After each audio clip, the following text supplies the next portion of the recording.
Hey, I will show you my painting process using custom brushes in Infinite Painter. However, you can achieve similar effects in other graphics programs. The key is to use textured brushes that don't cover the digital canvas perfectly, allowing the layers underneath to show through, creating textures, and those mixing slightly with the paint being applied.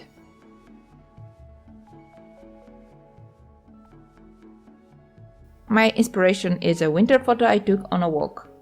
I start with the underpainting. I usually apply a warm color, especially if the next layers will be contrasting temperature, as in this case. The photo itself has a cold color scheme with only the clumps of grass adding a touch of warmer colors.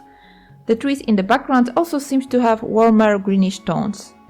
The underpainting will include both green and orange to bring out the warm tones. I switched to an extended color palette. I like having more choices than in the basic versions. I use a brush with dark edges, slightly transparent, and blending colors on the layer. This creates interesting textures in some places, while in others the colors blend together, creating smooth transitions.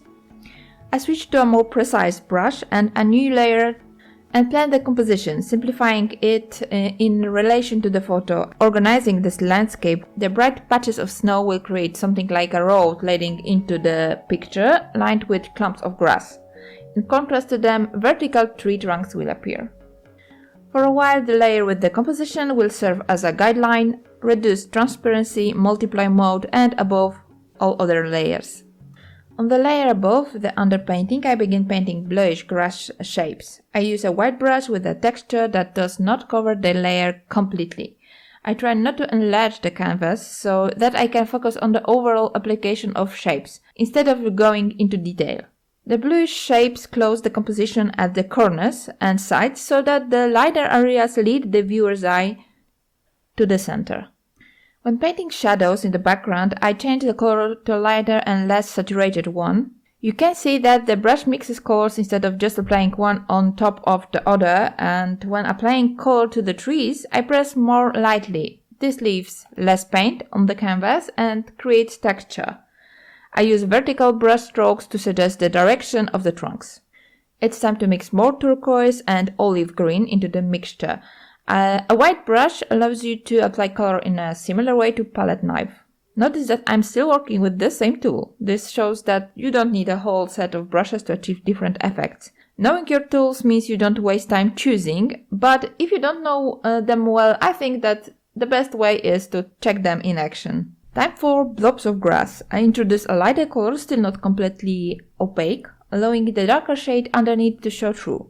Since the shadows are on separate layer, I can refine the shapes with an eraser without affecting the colors and shapes of the underpainting.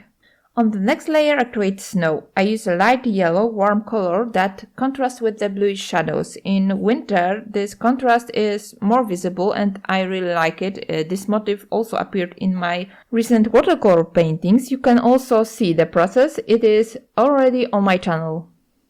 The next layer is tree trunks. I reduce the size of the same brush and paint them quite freely, almost like scribbles. This makes them look more natural, in my opinion. The human brain is better at interpreting suggestions of objects, especially at distance. I also darken the grass blobs and suggest individual blades. I switch a flat blending brush to blend the tree silhouettes with the background. A lighter green introduces more light. Then I add closer tree silhouettes to suggest depth. I add a layer of snow covering the clumps of grass. I look for a detailed brush that gives the impression of bulkiness. In sunny spots, the snow takes on the warm color again. I also add brown and sepia and greenish blades here and there. I add color variations to the shadows and lighter parts of the snow so that the surface does not appear too smooth. However, it's important to stick to a similar value, so you can still tell that this part is in the shadow and this part is in the light. Finally, I reveal the true nature of the clumps with snow caps. It's a gathering of winter gnomes. Their reddish noses gave them away. They weren't happy to see me and were rather grumpy, so I just took the photo and walked away, although I was curious about what they were discussing. I still am. Finally, I make color correction using curves. In Infinite Painter, I use an adjustment layer, and in Procreate, I first duplicate all layers, merge them, and make curves correction on the new layer. Then set the transparency and still have all not touched layers beneath. So this is just walk around. The entire sketch took me about 1.5 hours, and it was great practice before moving on to the watercolor version. It allowed me to be sure about the colors and composition, which gave me much more confidence when I started the actual traditional painting. If you have any questions to the process, to the brushes or softwares I'm using, feel free to leave them in the comments, and until the next time.